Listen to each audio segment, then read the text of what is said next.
Voilà, gloire à Dieu. Alléluia. Bénissons le Seigneur pour Michel, au milieu de nous. Hein? Ça fait encore un Michel. Il va falloir prier pour qu'on ait d'autres noms que Michel. Bien sûr, il va y avoir trop de Michel. Hein? Ça va savoir quoi faire de tous ces Michel. Hein? Michel 1, Michel 2. Michel 1, Michel 2. Celui-là, il est allumé, c'est bon, ouais. On est bon, là. Là, normalement, tout est paré. Tout est paré, normalement. Alléluia. Il neige, oui, hein, c'est... Voilà. Ça change, hein. Voilà, alors, j'espère que Marie-Emmanuel, Nathalie vont pouvoir rentrer dans leur maison. Hein. C'est pas dans un igloo qu'ils vont rentrer. C'est là-bas, à Varan, je pense que ça doit être bien aussi enneigé là-haut, hein. À 1000 mètres, je pense. C'est 1000 mètres, hein, c'est ça, dans ces coins-là? 700. Oh là, ça va alors. Il y a juste 100 mètres de plus que nous, alors. Que moi, oui. Que moi. Oui. À Goulet-d'Amblin. Alléluia. Donc, il y a quand même quelques absences ce matin, hein. Mais je pense que si tout le monde serait là, ça ferait déjà... on serait déjà pas mal ici. Alors... le Seigneur bénit, et je crois qu'il y a encore d'autres choses qui vont arriver. Dieu va ajouter à l'Église des âmes nouvelles. Amen. Alléluia. Alors j'aimerais avec vous continuer dans ce thème de la foi que nous avons commencé il y a bien des dimanches en arrière. Et là, je vais essayer de faire le dernier point ce matin. La foi de Dieu, c'est voir dans l'invisible les réalités divines. La foi de Dieu, pas la croyance, hein, la foi de Dieu, eh bien, doit nous amener à voir dans l'invisible les réalités divines. C'est ce que nous avons besoin de saisir. Par la foi, il y a des réalités. Vous savez qu'il y a des anges ce matin avec nous. Hein, on ne les voit pas, mais la Bible nous dit... Alors, c'est pas Michel, hein. C'est archange, déjà c'est un grade au-dessus. Mais il y a des anges que nous ne voyons pas, qui sont là, au milieu de nous. Alors, c'est vrai, nous avons une grosse responsabilité aussi en tant que prédicateurs, de ce que nous ne prêchons pas seulement à des hommes, des femmes de chair et de sang, mais il y a aussi une présence qui est, la présence de Dieu déjà, mais la présence des anges. Et ça, c'est important de réaliser que nous ne sommes pas seuls. Et si peut-être chez toi tu te sens seul, sache que les anges, il y a des anges. Alléluia. Dieu nous accompagne. Il nous accompagne et il y a des anges qui sont au service. Et ils accompagnent les ministères. Et chacun d'entre nous, nous avons reçu un ministère. Je ne sais pas si vous le saviez. Les sœurs disent non, non, pas moi, pas moi. Si, tu as reçu le ministère de la réconciliation. Alléluia. Donc tu as reçu un ministère et je crois que c'est important d'en prendre connaissance et conscience. Alléluia. L'importance de la révélation. Je crois que si nous voulons voir au-delà de ce qui est visible, c'est-à-dire percer l'invisible, voir dans l'invisible, eh bien tout d'abord, je crois que le b.a.-ba, c'est d'avoir reçu une révélation. La révélation de Dieu, de Jésus-Christ, de la personne du Sauveur. Et j'aime beaucoup ce texte dans Josué. On n'est pas dans le Nouveau Testament, on est dans l'Ancien Testament.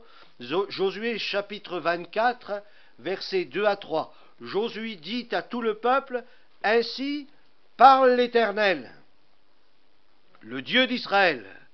Vos pères, Térak, père d'Abraham et père de Nachor, habitaient anciennement de l'autre côté du fleuve, et ils servaient d'autres dieux. » Ah, il y en a qui pourraient dire, non, Abraham, et voilà, c'est le père de la foi, donc on n'imagine pas qu'il vient d'un milieu idolâtre. Et pourtant, oui, Abraham a dû faire une expérience, une rencontre avec Dieu.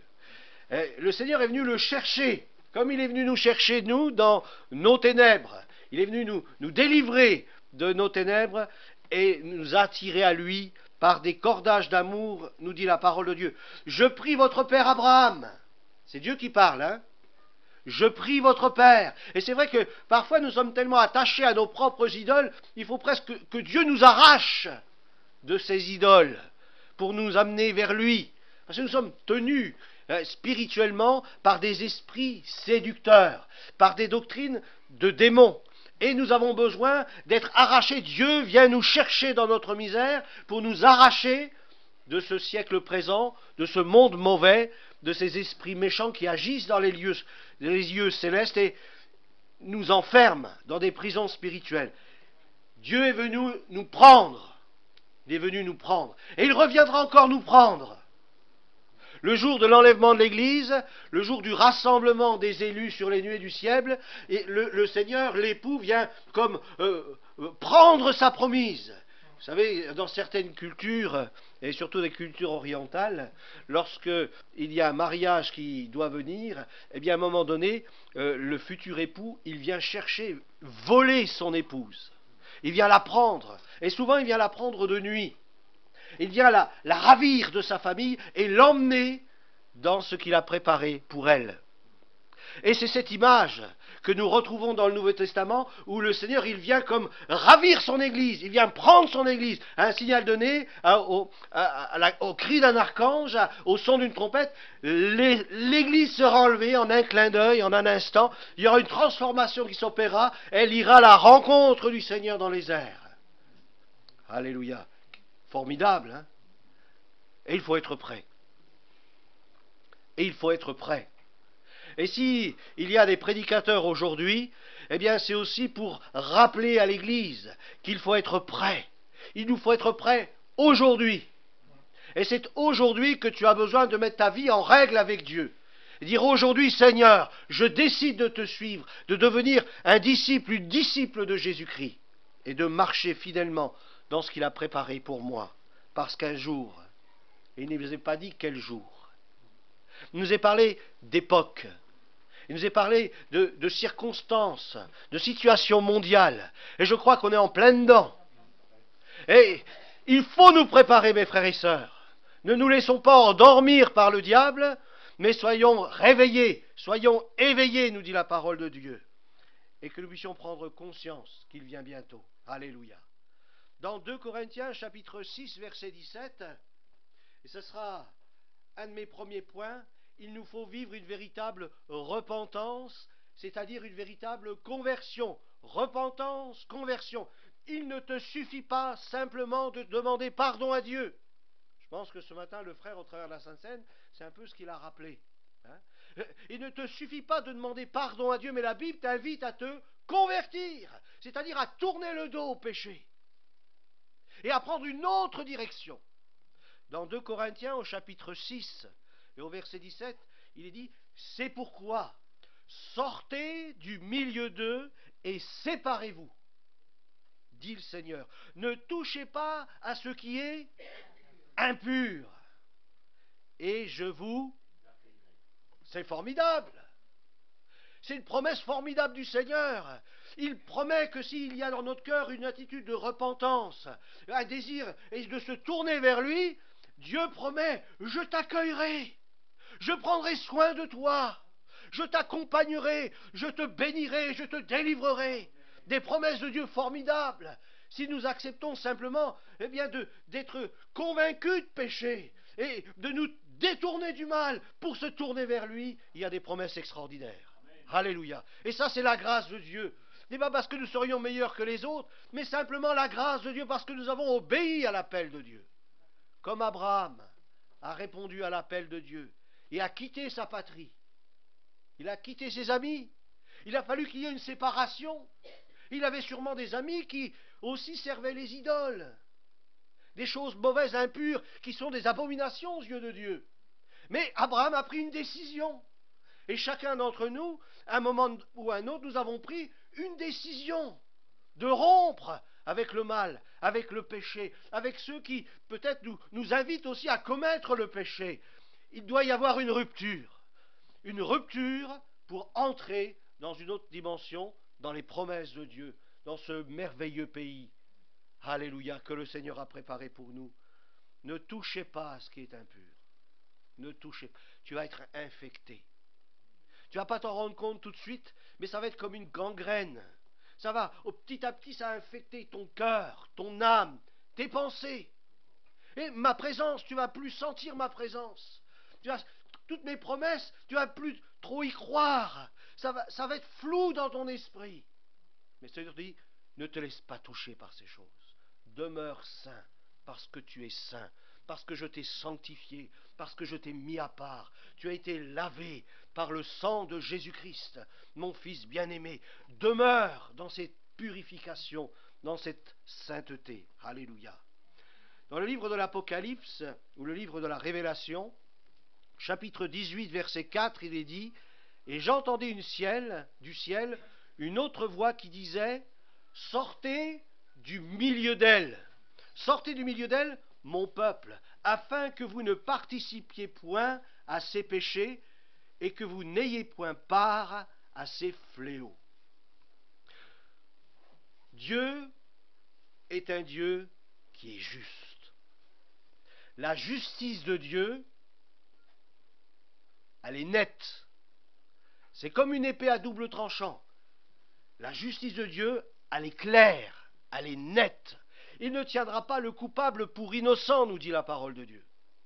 C'est pour cela qu'il est important. Et là, il nous est rappelé encore dans l'Apocalypse, ça veut dire que le Dieu que nous servons, c'est-à-dire qui a parlé dans l'Ancienne Alliance, dans l'Ancien Testament, à l'époque d'Abraham, il ne connaissait pas encore la loi de Moïse, où là, la parole de Dieu a résonné en disant « Sors, quitte ton pays, quitte ta patrie, entre dans le pays que je vais te montrer. » C'est le même Dieu qui parle aussi dans le Nouveau Testament et qui dit « Sortez du milieu d'elle, mon peuple ». La prédication de l'apôtre Paul a été aussi cette prédication, la même que celle qui nous a été rapportée dans l'Ancien Testament.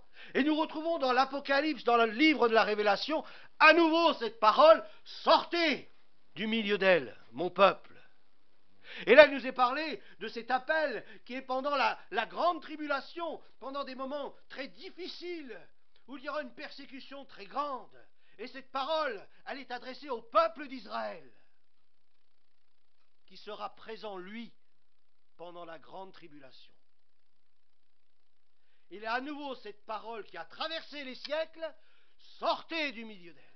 C'est pour cela que l'Antéchrist va être terrible contre le peuple d'Israël, parce qu'ils ne vont pas accepter, ils vont rejeter cette alliance. Et là, il se passera quelque chose de phénoménal, où toutes les nations viendront pour combattre Israël. Et Israël a reçu cette parole de ne pas toucher à ce qui est impur, de ne pas faire alliance avec le péché, avec l'impureté, avec l'idolâtrie, parce qu'il s'était lui-même proclamé Dieu, l'Antéchrist.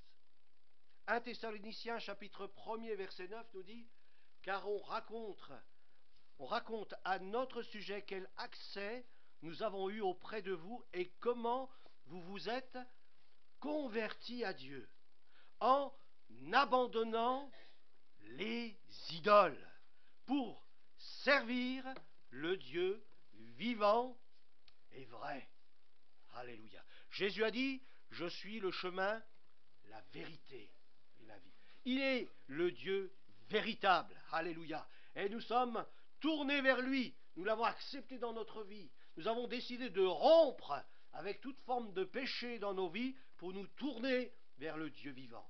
Alléluia. Dieu nous a créés pour lui. Dieu a créé l'humanité pour lui. Mais l'homme s'est perverti. L'homme s'est fait fabriquer lui-même des dieux qui sont parfois de pierre, de plâtre, de bois. Mais peu importe, derrière ces images, il y a des puissances séductrices qui sont agissantes. Mais le Seigneur nous dit d'abandonner ces choses et de nous tourner vers celui qui est vivant et vrai. Alléluia. Et croyez-moi, c'est important de faire la différence entre ce qui est vil, ce qui est malsain, de ce qui est impur, et se tourner vers ce qui est saint, ce qui est pur, et ce qui est honorable.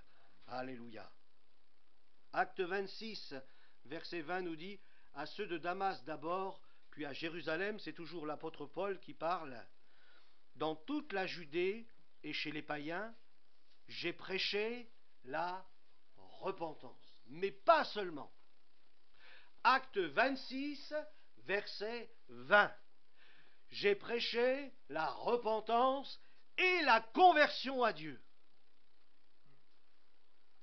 Il ne suffit pas simplement de sentir cette tristesse. Jésus mort sur la croix, c'est affreux, lui le saint, le juste, qui a pris nos péchés. C'est vrai, c'est une grande tristesse pour nos vies, mais ça ne doit pas s'arrêter là. Cette conviction de péché doit t'amener à tourner le dos à tes idoles et à te tourner vers celui qui est vivant. Alléluia. Dieu nous invite à rompre avec toute forme de péché dans nos vies. Lorsque tu demandes pardon à Dieu, eh bien, abandonne ton péché. Et si parfois il t'arrive de retomber dedans, eh bien, persévère. Seigneur, je te demande pardon, délivre-moi, c'est plus fort que moi, mais toi, Seigneur, tu as la puissance de me libérer. Alléluia. Et avec la persévérance, nous dit la parole, tu vas hériter les promesses. Tu vas expérimenter les promesses divines, les réalités de la parole de Dieu. Car c'est vrai, vous connaîtrez la vérité, et la vérité vous affranchira, vous rendra libre. Alléluia. Il n'y a pas d'autre vérité. Seul Jésus est la vérité. Et pour être libre, c'est à lui qu'il faut venir, en se détournant de tout ce que Dieu réprouve dans nos vies. Alors j'ai prêché la repentance et la conversion à Dieu avec la pratique d'œuvres dignes de la repentance. Et je crois que le Saint-Esprit là nous éclaire et nous parle. Bien sûr, tu as demandé pardon, bien sûr, tu ne veux plus pécher, mais il y a peut-être des choses à réparer. Et cela nous parle de la pratique d'œuvres dignes de la repentance. Si vraiment tu t'es repenti, si vraiment tu t'es converti, eh bien il faut aussi que tu répares des choses que tu as brisées, des choses eh bien, qu'il t'est encore possible de réparer. Il y a des choses qu'on ne peut plus réparer, mais il y a des choses qu'il est encore possible de réparer. Là, le Saint-Esprit va te conduire et va te guider pour que tu puisses réparer ces choses. Au moins faire une œuvre de réparation. Maintenant, tant qu'il est possible pour chacun d'entre nous, la parole de Dieu nous dit d'être en paix avec tous. Alléluia. L'importance de l'obéissance. On parle de la foi, mais la foi sans l'obéissance, la foi sans la pratique, elle est morte. C'est ce que dit l'apôtre Jacques. Et l'obéissance est très importante dans la vie du croyant. D'ailleurs, c'est pour cela que, suite au message de l'Évangile, on invite les hommes et les femmes qui ont accepté Jésus-Christ à s'engager dans les eaux du baptême, parce que c'est un acte d'obéissance qui prouve notre foi. Qui prouve notre foi. Notre foi a besoin d'être validée.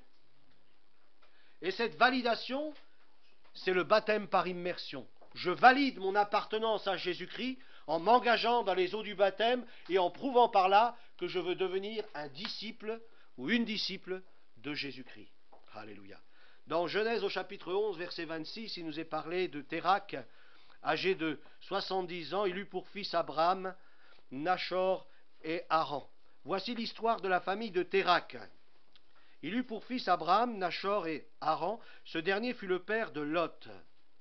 Haran mourut du vivant de son père Térak, dans son pays natal, à Ur en Chaldée.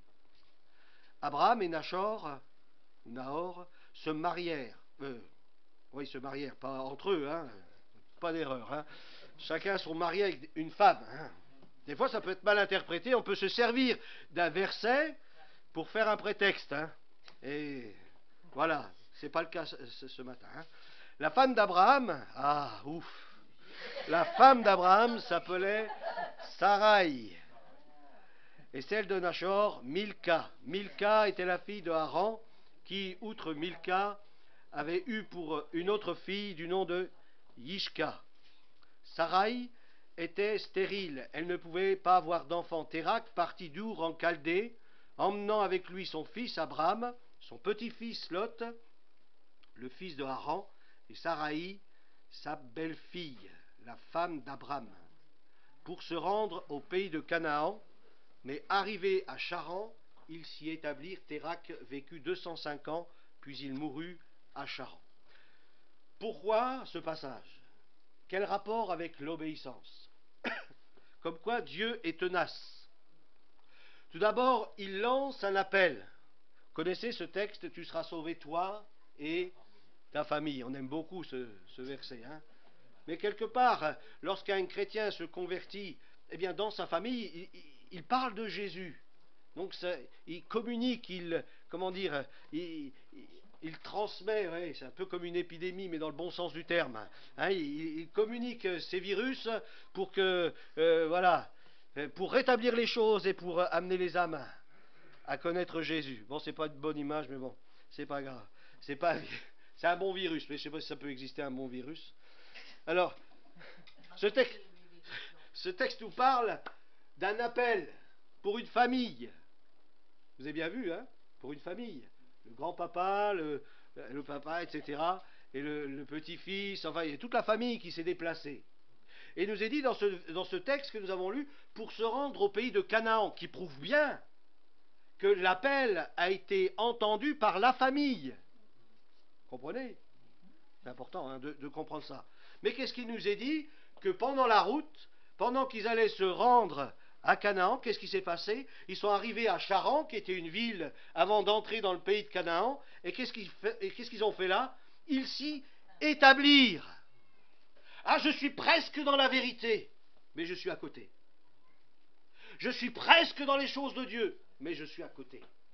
Et je crois que c'est important de réaliser, est-ce que je suis bien dans le pays promis, ou est-ce que je suis à sa frontière, et que je le vois de loin? Vous savez, vous pouvez bénéficier de toutes les bénédictions du Seigneur, même en étant hors du pays. Dieu peut vous guérir sans pour ça que vous soyez sauvé. Dieu peut vous délivrer sans pour ça que vous soyez sauvé. Le salut, c'est être dans le pays, en Christ. Si je ne suis pas en Christ, je suis perdu. Même si je touche Jésus du bout du doigt. Vous savez que l'Église, c'est le corps de Christ. Ça veut dire que si je viens en contact du corps de Christ de l'Église, c'est comme si je touchais Jésus quelque part. Et puis là, je reçois des bénédictions du corps de Christ, comme toutes les personnes qui, à l'époque de Jésus, eh bien, pouvaient être simplement guéries, délivrées, au contact de Jésus, mais n'étaient pas disciples de Jésus-Christ. Et qu'est-ce qui s'est passé? Dieu a renouvelé son appel. C'est formidable. Il ne nous abandonne pas dans nos erreurs, mais il persévère. Un célèbre prédicateur, c'était Billy Graham, qui parlait de Dieu en disant, c'est le lévrier du ciel.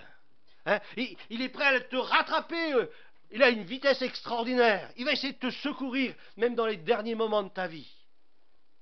Dans Genèse chapitre 12, donc c'est le verset qui suit, tout simplement, ils vinrent s'établir à Charan, et qu'est-ce qui s'est passé? Le silence. Ben oui, parce que la parole revient qu'au chapitre 12, verset 1er. Donc ça veut dire qu'il y a eu un temps où le Seigneur les a laissés un petit peu réfléchir sur leur situation. Et peut-être que là, ils ont vécu des doutes, des difficultés, qu'est-ce qui se passe, Dieu n'est plus là, ou, plein de questions. Jusqu'à un moment donné où le Seigneur, de nouveau, a fait résonner sa parole. C'est formidable. Dieu ne nous abandonne pas, parce qu'il veut nous conduire dans le pays. Mais nous, parfois, on est un peu comme on traîne un peu les pieds. Ça fait un peu comme le peuple d'Israël dans le désert. Ils traînaient un peu les pieds, mais quoique leurs chaussures ne s'usaient pas, nous dit la parole. Hein. Mais ils traînaient beaucoup des pieds. Hein. Et il leur a fallu 40 ans, une génération passe pour pouvoir entrer dans le pays promis. Genèse chapitre 12, verset 1, l'Éternel dit à Abraham, va, quitte ton pays, ta famille. Alors on dirait qu'il y a comme un décrochement qui s'est passé. C'est-à-dire que toute la famille est partie, ils sont arrivés à Charan. À Charan, ils ont vu Canaan de loin, mais il y a une autre parole qui est venue, et ce coup-ci, c'est Abraham qui est parti. C'est-à-dire qu'il y a eu un détachement, un décrochement. Jésus en parle de ces choses. Celui qui aimera son père, sa mère, vous pouvez mettre à côté aussi plein de choses, plus que moi, n'est pas digne. L'appel de Dieu nous appelle à trancher. Pas seulement dans les choses qui peuvent nous sembler abominables, parce que c'est des choses que Dieu réprime, mais plus que cela, Dieu nous demande tout. Le Seigneur nous demande vraiment une rupture complète, et de le suivre lui. C'est pas facile, hein? Mais on n'a jamais dit que l'évangile c'était facile. Ceux qui le disent sont des menteurs. L'évangile, c'est pas facile. Ça demande un engagement. Et beaucoup de chrétiens aujourd'hui ont perdu cet engagement. alors que le Seigneur nous appelle à nous engager et à entrer dans ce qu'il a préparé pour nous, parce qu'il vient bientôt. Et je crois que le message de l'Église d'aujourd'hui, vous allez voir combien il va être pressant, parce que nous sentons qu'il vient bientôt de plus en plus. Et le message de l'Église va résonner sur toute la surface de la terre pour que son épouse se prépare, parce qu'il vient bientôt. Fini les théories, fini l'évangile de prospérité, on va prêcher la vérité. Christ, il vient bientôt. Alléluia. Béni soit son nom. Alors rappelle de la parole de Dieu, va, quitte ta famille, ton pays, la maison de ton père, et entre dans le pays que je t'indiquerai. Je ferai de toi l'ancêtre d'une grande nation, je te bénirai, je ferai de toi un homme important, et tu deviendras une source. Alléluia. Une source de bénédiction. Est-ce que tu es une source de bénédiction là où tu habites? Alors Michel va dire, pas encore, je viens d'emménager. Alléluia. Mais Dieu nous appelle à être une source de bénédiction déjà là où nous sommes, dans notre foyer, là dans notre quartier, dans notre village. Hein? Merci Seigneur pour des hommes comme Jean-Paul qui ont pu évangéliser leur village. Moi, je l'ai à cœur, mais il faut que je trouve le temps pour le faire. Mais c'est important, mes frères et sœurs. On a un message à apporter à ceux qui nous entourent, un message de délivrance, un message de guérison, mais surtout un message de salut. Un message de salut. Alléluia. Je bénirai ceux qui te béniront. Alors bénissez Israël. Bénissez Israël. Alléluia. C'est une promesse qui est pour l'Église, mais aussi pour Israël. Et j'irai peut-être encore plus pour Israël, parce que Israël vit des temps encore plus difficiles que l'Église. Rejeté, une pierre pesante pour tous les peuples. C'est écrit dans la parole de Dieu. Lorsque vous lisez l'histoire, pendant toute l'histoire, combien de fois Israël n'a pas été persécuté? Bénissez Israël. Bénissez le peuple de Dieu, mais bénissez l'Église, bénissez vos frères et sœurs. De toute façon, Dieu nous appelle à bénir. Et comme l'a dit notre frère, il a parlé du Notre Père, bénissez pas seulement vos frères et sœurs, mais bénissez aussi vos ennemis. Bénissez ceux qui vous font du mal, bénissez ceux qui vous persécutent. Croyez pas que l'apôtre Paul a reçu les bénédictions de l'Église lorsqu'il s'appelait Saul de Tarse.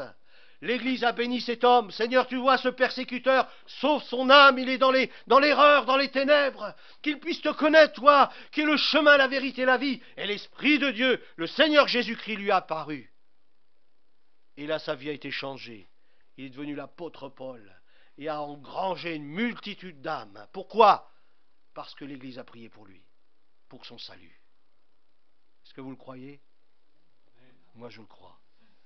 Et si Nicky Cruz a pu être aussi cet évangéliste, eh bien c'est parce que David Wilkerson et toute son église, cette petite église, a prié pour ce chef de gang et pour tous ceux qui étaient à côté de lui. Seigneur, sauve ces jeunes.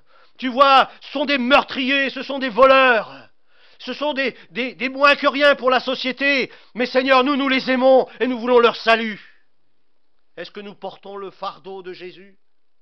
Car Dieu veut que tous les hommes soient sauvés. Ça, c'est la volonté de Dieu. Et ce fardeau doit être sur le cœur de l'Église. Si Christ vit réellement en nous, sommes-nous prêts à aimer tous, toutes les personnes, tous les perdus, quel que soit leur nom, quelle que soit leur identité, quelle que soit leur race. Abraham partit donc comme l'Éternel lui avait commandé, et Lot s'en alla avec lui. Lot, il avait choisi la bonne part, il aurait pu rester avec sa famille, mais non, il a choisi de suivre Abraham. Je crois qu'Abraham, il devait porter un témoignage qui devait intéresser Lot. Mais ne suivons pas les hommes et les femmes de Dieu. À un moment donné, il te faut toi-même être responsable.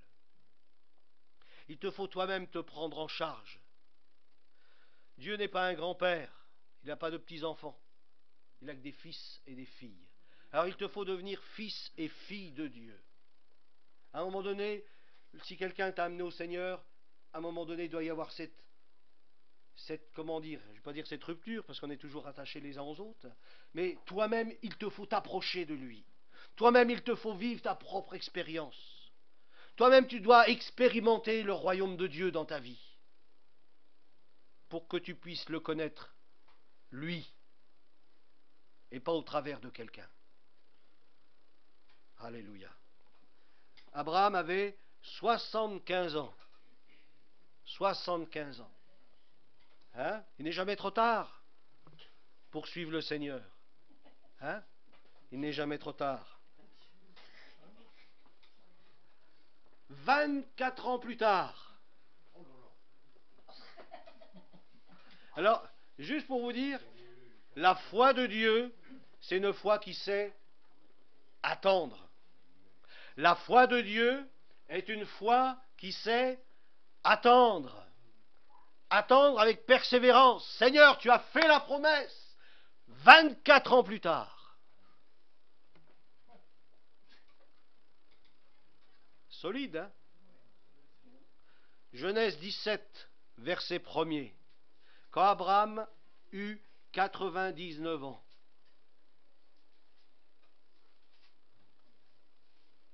Bon, le Seigneur, il savait qu'il n'aurait pas eu une chute de cheval entre-temps. Il y a un coup de sabot d'un âne, hein, qu'il n'avait pas un rocher qui allait lui tomber sur la tête, ou qu'il allait attraper la lèpre, ou je ne sais quoi. Ça veut dire quoi? Ça veut dire que Dieu l'a gardé pendant ces 24 ans, jusqu'à ce moment, pour entendre la parole qu'il avait encore à lui donner. L'Éternel lui apparut et lui dit: mes frères et sœurs, si vous êtes dans la main du Seigneur, soyez sûrs, personne ne pourra vous ravir de sa main. Et toute chose concourt au bien de ceux qui aiment Dieu. Alors ne craignez pas, ne craignez pas. Je sais c'est dur pour certains, je sais c'est dur, mais si ta vie est dans la main de Jésus, ne crains pas. Demeure dans la foi. Sa promesse est certaine, elle s'accomplira. D'une manière ou d'une autre. Alléluia. Je suis le Dieu tout-puissant. Formidable. Le Seigneur se révèle à Abraham et il lui dit: je suis El Shaddai. Je suis le Dieu tout-puissant. Peut-être qu'Abraham avait réfléchi pendant ces 24 années. Seigneur, tu vois comment je suis vieux. Tu m'as parlé d'une postérité. Mais Seigneur, tu rêves. J'aime beaucoup, enfin on m'en a parlé, je ne l'ai pas lu. C'est un livre de Bill Johnson, Le rêve de Dieu, c'est ça? Rêver avec Dieu. Ben, des fois, on n'est pas trop rêveur, on est assez terre à terre. Et on voit avec nos lunettes, et souvent elles sont plutôt noires. Hein? Même si c'est le désert, hein, on porte des lunettes noires, on ne voit pas plus loin que ce qu'on veut voir. Mais Dieu, lui, il voit bien au-delà. Hein, parce que lui, déjà, il est plus haut. Donc, il a une perspective beaucoup plus grande. Il voit plus loin que nous. Alors, faisons-lui confiance. Et le Seigneur te dit, mon frère, ma sœur, ce matin, il te dit: je suis le Dieu Tout-Puissant. Je suis le Dieu Tout-Puissant. Est-ce que tu es prêt à le croire ce matin? Est-ce que tu es prêt à faire confiance à ce Dieu-là, qui est tout-puissant, qui tient toutes choses dans ses mains, qui a créé les cieux et la terre? Non, tu ne descends pas du singe. Le singe descend peut-être de l'arbre, mais tu ne descends pas du singe. Dieu t'a créé, tu es une créature. Et je dirais même, tu es une nouvelle créature. Parce qu'il t'a régénéré, il a fait de toi un homme, une femme nouvelle. Alléluia. Je suis le Dieu tout-puissant. Alors j'aime beaucoup ce qui suit, et souvent on oublie un petit peu. Conduis ta vie sous mon regard et comporte-toi de manière irréprochable. Hein? Conduis ta vie sous mon regard. C'est-à-dire, Abraham, je suis tout-puissant. Toutes mes promesses, elles sont oui et amen. Mais je te demande une chose, mon fils, ma fille. Mon regard, qu'il soit toujours sur toi. Et demeure dans l'intégrité. Demeure dans l'intégrité. Parce que si tu demeures dans l'intégrité, et si tu conduis ta vie sous le regard de Dieu, c'est-à-dire sous le regard de la parole de Dieu, ta parole est une lampe à mes pieds, une lumière sur mon sentier.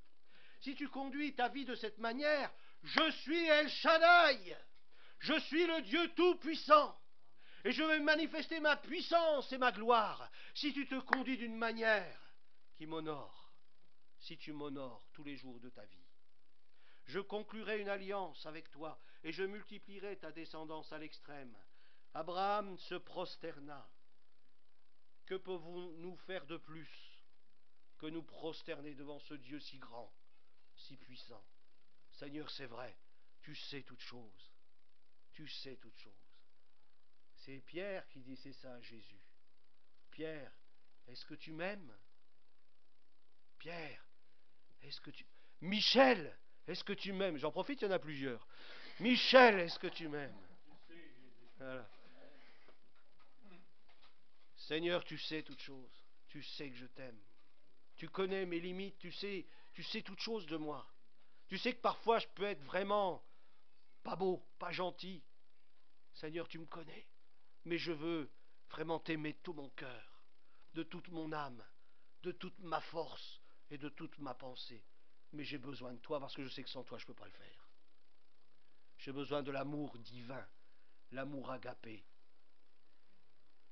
La parole de Dieu nous dit, je l'ai mis dans ma conclusion, donc on verra ça la semaine prochaine, que l'amour de Dieu est répandu dans nos cœurs par le Saint-Esprit. Comment pouvons-nous aimer comme Dieu? Bien en laissant simplement le Saint-Esprit déverser l'amour de Dieu dans nos cœurs. Mais attention, que rien ne puisse attrister le Saint-Esprit dans nos vies, pour qu'il soit déversé dans nos cœurs. Le Seigneur veut prendre plaisir en toi. Alléluia. Il veut prendre plaisir en toi. Amen. Alléluia. Notre Dieu, notre Père, nous voulons te remercier parce que ta parole est la vérité. Nous voulons te bénir, Seigneur. À qui d'autre irions-nous? Tu as les paroles de la vie éternelle. Seigneur, merci parce que nous savons que tu viens bientôt et nous voulons être prêts. Tu dis dans ta parole, lorsque vous verrez toutes ces choses, et nous les voyons tout autour de nous, relevez vos têtes, car votre délivrance s'approche. Tu le dis à nous, mais tu le dis aussi pour le peuple d'Israël qui se trouvera encerclé par ces différentes armées venues pour le détruire. Levez vos têtes, car votre délivrance approche. Seigneur, pour nous, tu viendras nous chercher sur les nuées du ciel.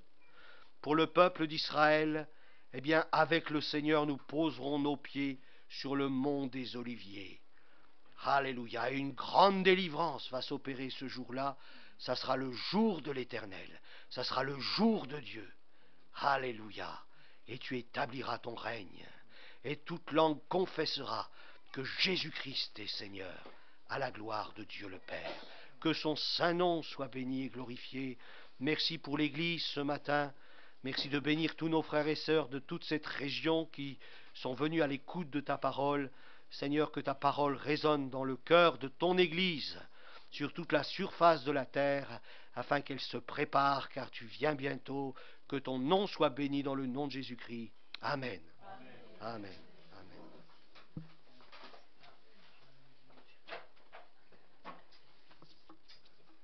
Amen. Ça fait du bien, hein? Ça fait du bien, hein? Et on comprend pourquoi on peut être heureux, parce que vraiment la parole de Dieu est la vérité, hein? Et quand c'est la vérité, on est heureux, quoi. Alors ça nous, des fois c'est rude, mais comme c'est la vérité, ben, ça nous rend heureux parce qu'on sait où aller, quoi. On sait ce qu'il faut faire. Et c'est ça qui est important.